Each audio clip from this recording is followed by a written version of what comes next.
Welcome back to the 27, and I'm proud to announce that patch 1.3 is now here. The greatest patch update in AMS2 history. We're going to be going over the changelog word for word from Renato Simeoni, starting with a little blurb at the top. Automobilista 2 version 1.3.0.0 is now live. The first of several updates in this dev cycle is heavily focused on physics and force feedback, extensive revisions to driveline and tires of all cars, and addition of a new force feedback profile as elaborated in our November development update. Part 2 makes this our biggest physics overhaul yet. The extent of the physics updates have required default setups and AI performance to be adjusted accordingly, a process that remains ongoing for the next few days, so you may expect some small hotfixes to be deployed before the release of Racing USA Part 2 next week. AMS2 version 1.3 introduces a new force feedback profile in parallel to the old default profile, which remains available for users who may prefer it. Information on these force feedback updates, along with an updated tutorial to best set it up, will be posted on a dedicated thread soon. The update also introduces the beta version of our multiplayer rating system. Finally, information on the mechanisms of the system, as well as other relevant information for AMS multiplayer and its ongoing development, will also be coming in its own dedicated thread soon. Finally, AMS2 version 1.3 also brings some new and updated content. The TSI Cup class, featuring the VW Polo and Virtus from the Acelerados demo released last week, is now included in the main game. On the track front, the Azure Street circuit has been completely overhauled with the aid of laser scan data, and it looks fantastic. And a couple of very important notes. Number 1, you must delete your Automobilista 2/save game/blah blah blah to reset your car setups to their original settings. Failure to do so may result in a broken driving experience. I refer you back to a video that I produced a couple of days ago. If you don't know where the tuning setups file is, I'll show you exactly where to find it. Second important update, the extent of the physics changes means that a reset of time trial leaderboards will finally be taking place in the coming days, so don't bother much with previous lap times and setups. Definitely don't grab setups, but this is your last time to beat the Nemesis, so if you want to spend an evening trying to do that, good luck. Moving on to the changelog itself, the content they've added is the Volkswagen Polo and Virtus and the updated Azure circuit, aka Monaco.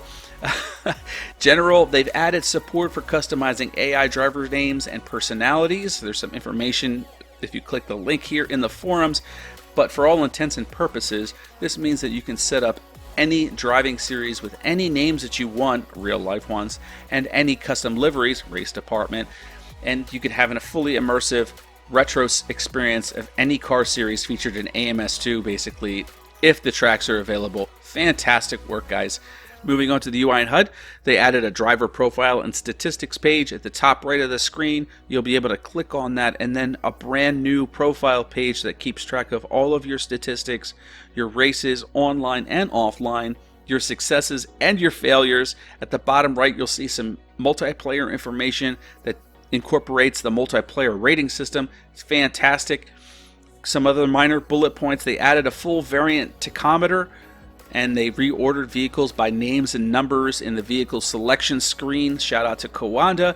Moving on to force feedback again, there's a brand new profile, Default Plus. Apparently this has more information than the default previously, so if you have a high-end wheel, check it out.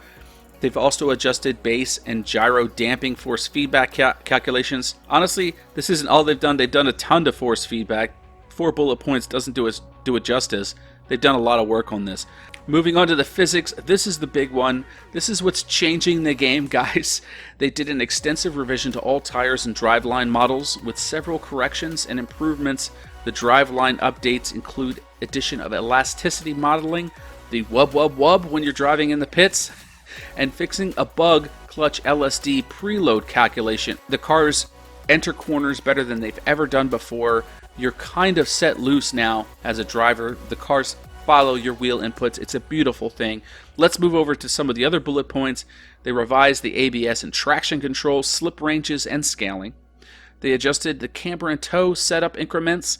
They revised default setups of all cars to a more suitable baseline. This is to take account of the new diff settings.